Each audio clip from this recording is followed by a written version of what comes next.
All right. This is Max Force Quantum Ant Gel Bait. Active ingredient in this is imidacloprid. Once again, a systemic insecticide, neonicotinoid we've talked about before. Label is stuck on the back here, so you can certainly read that, and I would suggest that you do. This is a tube product. You do have to have a knife or a pair of scissors to cut the tip off here on the new product when you open it up. Obviously, I've recommended that you guys all purchase a multi-tool or something. I keep a pair of scissors in my bag.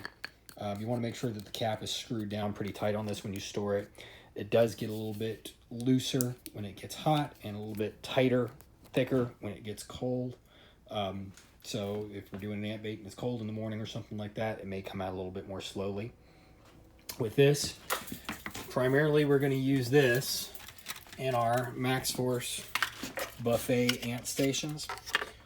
And when you're doing this application, you're going to cut it and then apply about a gram into each quarter. Grams probably, fills it up about a quarter of the way. Close that off and you're good to go.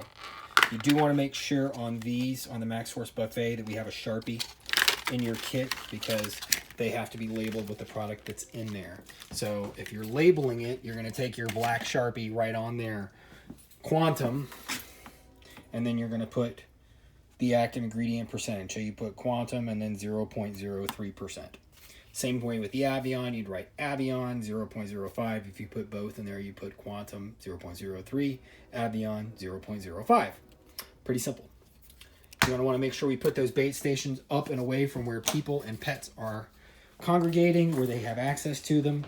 We want to get them along those ant trails. Encourage the customer, if they do find more activity in those ant trails, that they can move those bait stations to where they need to.